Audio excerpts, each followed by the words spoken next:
పైన అయింది. ఇప్పుడు నిన్న వేగంగా కదిలినాయి.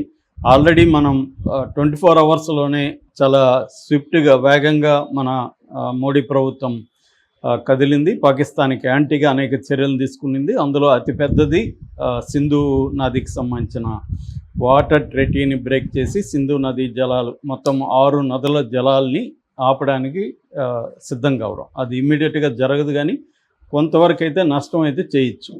సో ఇప్పుడు నిన్న అనేక పరిణామాలు నిన్న చోటు చేసుకున్నాయి. అందులో ప్రధానమైనది ఏంటంటే మోడీ డిఫెన్స్ సంబంధించిన అన్ని హై లెవెల్ కమిటీ మీటింగ్ జరిగింది. మోడీ వాళ్ళ ఇంట్లోనే ఇది జరిగింది. సో దీంట్లో ఎవరెవరు పాల్గొన్నారంటే డిఫెన్స్ మినిస్టర్ రాజ్నాథ్ సింగ్, తర్వాత national security advisor Ajit Doval, తర్వాత chief of defence staff general Anil Chauhan, తర్వాత ఆర్మీ జనరల్. మనకి ఏంటంటే డిఫెన్స్లో 3 ఉంటాయి: army, navy and air force. So army chief general Upendra Dwivedi, navy chief admiral Dinesh Tripathi and air force chief air marshal A P Singh, వీళ్ళు ప్రధానంగా దాంట్లో ఇదయ్యారు. ఆ మీటింగ్ని వీడియో తీసిన పద్ధతి కూడా చూస్తే వైడ్ షాట్లే కాకుండా ప్రతి ఒక్కరిని కూడా క్లోజ్ షాట్లు కూడా, అంటే ఎవరెవరు దీంట్లో పాల్గొంటున్నారు అనేది డీటెయిల్గా కూడా చూపించాలన్న ఇది కనిపిస్తుంది. సో ఆ మీటింగ్ జరిగింది. ఈ మీటింగ్లో ప్రధానంగా ఏమేమి చర్చించారు ఏంటనేది బయటికి రివీల్ చేయలేదు, కానీ ఒక విషయం అయితే రివీల్ చేస్తారు. అదేంటంటే మోడీ అన్నాడని చెప్తున్నారు. అదేంటంటే కంప్లీట్గా ఫెయిత్ అండ్ కాన్ఫిడెన్స్ నాకు మన డిఫెన్స్ ఫోర్సెస్లో ఉన్నాయి, అట్లాగే కంప్లీట్ ఆపరేషనల్ ఫ్రీడమ్ ఇస్తున్నాను. అంటే ఎలా స్ట్రైక్ చేయాలి అంటే mode of the strike, target of the strike, timing of the strike, ఈ 3. అంటే ఏ పద్ధతిలో స్ట్రైక్ చేయాలి అంటే ఎయిర్ వైపు నుంచి చేయాలా, లేకపోతే గ్రౌండ్లో బ్యాటిల్ స్టార్ట్ చేయాలా, లేకపోతే అరేబియన్ సీలో మన షిప్లు ఆల్రెడీ మొన్న ఐఎన్ఎస్ విక్రాంత్ కూడా మన విన్యాసాలు చేశారు. సో అక్కడ చేయాలా, ఏ పద్ధతిలో చేయాలి అనేది ఒకటి. రెండవది ఏ టార్గెట్ని కొట్టాలి అనేది రెండవది. మూడవది టైమింగ్స్ ఎప్పుడు చేయాలి. ఈ 3 విషయాల్లో కూడా కంప్లీట్గా మిలిటరీకే నేను అప్పగిస్తున్నాను, కంప్లీట్ ఫ్రీడమ్ ఇస్తున్నాను అనేది మోడీ చెప్పేశారు. సో ఇది అత్యంత కీలకమైంది. ఇక రెండవది, నిన్న అనేక మీటింగ్స్ జరిగాయి. ఒకటి ఆర్ఎస్ఎస్ చీఫ్ మోహన్ భగత్ మోడీని కలిశాడు. ఆ తర్వాత సిసిఎస్ మీటింగ్ జరిగింది, అంటే cabinet committee on security meeting జరిగింది. తర్వాత వార్ క్యాబినెట్ మీటింగ్ జరిగింది, అంటే అత్యవసరంగా వార్ వస్తే మన దేశంలో ఎట్లాంటి పరిస్థితులు ఉంటాయి ఇవన్నీ జరిగాయి. ఆ తర్వాత అమిత్ షా వెళ్ళి మోడీని కలిశాడు. అమిత్ షా ఎందుకు కలిశాడు? అమిత్ షా హోంమంత్రి కాబట్టి పాకిస్తాన్తో వార్ వచ్చినప్పుడు ఇంటర్నల్గా పరిస్థితులు ఎలా ఉంటాయి, ఇంటర్నల్ భద్రతల పరిస్థితి ఏంటి, అవి జరిగాయి. తర్వాత పార్లమెంట్ కమిటీ ఒకవేళ పార్లమెంట్ని అత్యవసరంగా సమావేశపరచాలంటే ఏం చేయాలనే దాని మీద కూడా చర్చించారు. ఎందుకంటే యుద్ధం తీవ్రత పెరిగే కొద్దీ పార్లమెంట్ను కూడా కాన్ఫిడెన్స్లోకి తీసుకోవాల్సి ఉంటుంది. పార్లమెంటు కూడా తీర్మానం చేసే అవకాశం ఉంది. అంటే ఈసారి మోడీ ఏంటంటే యూనిలేటరల్ డిసిషన్ కాకుండా మన యుద్ధం అనేది దాని రిపర్కషన్స్ ఒకసారి స్టార్ట్ చేస్తే లాంగ్ టర్మ్ 1 year 2 years కూడా యుద్ధం చేయాల్సి రావచ్చు. సో దాని రిపర్కషన్స్ ఎలా ఉంటాయి అనేది మొత్తం ప్రతిపక్షాలకు ఆమోదం కావచ్చు, మొత్తం దేశం ఏకతాటి మీద నిలవకపోతే చాలా ప్రాబ్లమ్స్ అవుతాయి. అందువల్ల ఇంటర్నల్గా అన్ని రకాలుగా చూసుకోవడానికి మోడీ ప్రభుత్వం ప్రయత్నిస్తుంది. అట్లాగే నిన్న హోమ్ సెక్రటరీ అనేక పారామిలిటరీ ఫోర్సెస్ గురించి నేను ఆల్రెడీ చెప్పాను. మనకేంటంటే రెగ్యులర్ ఆర్మీ ఉంటుంది, రిజర్వ్డ్ ఆర్మీ ఉంటుంది, పారామిలిటరీ ఫోర్సెస్ ఉంటాయి. మనకి దాదాపు 25 లక్షల పారామిలిటరీ బలగాలు ఉన్నాయన్నమాట.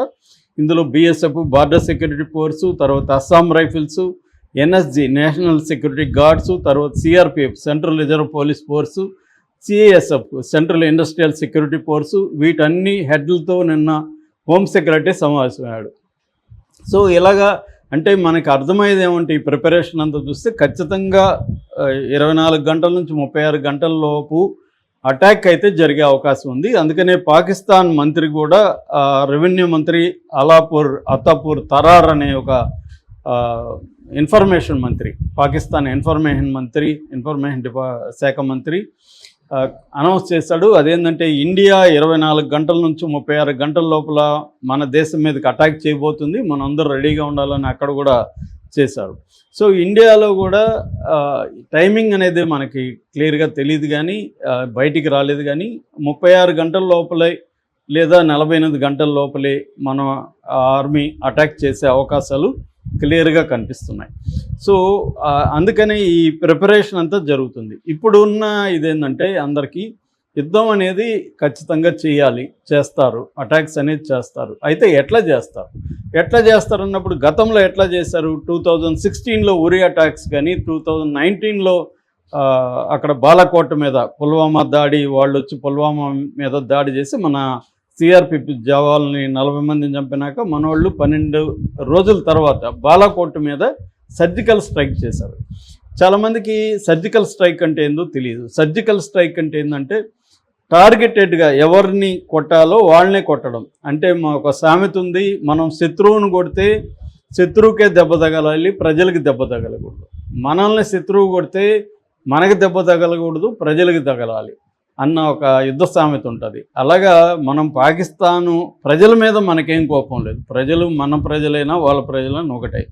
పాకిస్తానీ ప్రభుత్వం మీద, మిలిటరీ మీద, టెర్రరిజాన్ని ప్రోత్సహిస్తున్న వాళ్ళ మీద మాత్రమే మనకి కోపం ఉంది. వాళ్ళని మాత్రం హత్య చేయాలని మోడీ ప్రభుత్వం ఏం చేసిందంటే సూటిగా టార్గెటెడ్గా ఈ టెర్రర్ క్యాంప్స్ ఎక్కడైతే ఉన్నాయో బాలాకోట్లో ఆ క్యాంప్స్ మీద మాత్రమే అటాక్ చేసి టెర్రరిస్టులు మాత్రమే చంపేసి మళ్ళీ వచ్చేసారు. ఎక్కడ సివిలియన్స్కి ఒక చిన్న గాయం కూడా జరగలేదు. That is called surgical strikes.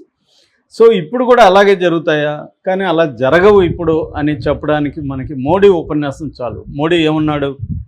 మేము ఎవ్రీ టెర్రరిస్ట్ని ఐడెంటిఫై చేస్తాము, ట్రేస్ చేస్తాము, పనిష్ చేస్తాము. వాళ్ళు కల్లో కూడా ఊహించినంతగా పనిష్మెంట్ ఉంటుంది. నాట్ ఓన్లీ టెర్రరిస్ట్, వాళ్ళ బేకర్స్ని కూడా చేస్తూ ఉన్నాడు. ఇక్కడ మనం ఆలోచించాలి.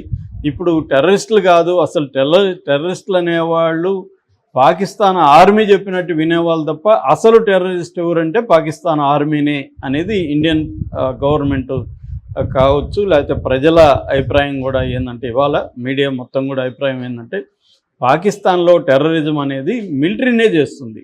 ఇప్పుడు అసిమ్ మునీర్ మిలిటరీ చీఫ్ అక్కడ, అతనే జనరల్ అసిమ్ మునీరే ఈ పహల్గాం దాడి వెనక ప్లానింగ్ కానీ అన్నీ కానీ ఆయనే చేశాడనేది ఇప్పుడు వస్తుంది. సో ఈ అటాక్స్ ఎలా జరగబోతున్నాయి? మామూలుగా అటాక్స్ అనేవి ఎప్పుడు కూడా యుద్ధం అనేది 2 రకాలుగా ఉంటుంది. ఒకటి టాక్టికల్ వార్ఫేర్ అంటారు, 2 స్ట్రాటజికల్ వార్ఫేర్ అంటారు. టాక్టికల్ వార్ఫేర్ అంటే ఇప్పుడు ఇందాక చెప్పినట్టుగా మనకందరికీ కనబడే విధంగా ఇమీడియట్గా ఫలితం ఉండే విధంగా జరగడాన్ని టాక్టికల్ అంటారు. టాక్టికల్ అంటే ఇమీడియట్ అన్నమాట. సో అది మనకి ఇంతకుముందు జరిగిన బాలాకోట్ కానీ ఉరి అటాక్స్ కానీ ఇవన్నీ ఏంటంటే టాక్టికల్ అటాక్స్. కానీ టాక్టికల్ అటాక్స్ అనేవి సరిపోవు. ఎందుకంటే మనం ఎన్నిసార్లు అటాక్స్ చేస్తున్నా టెర్రరిజం అనేది వస్తూనే ఉంది పాకిస్తాన్ నుంచి.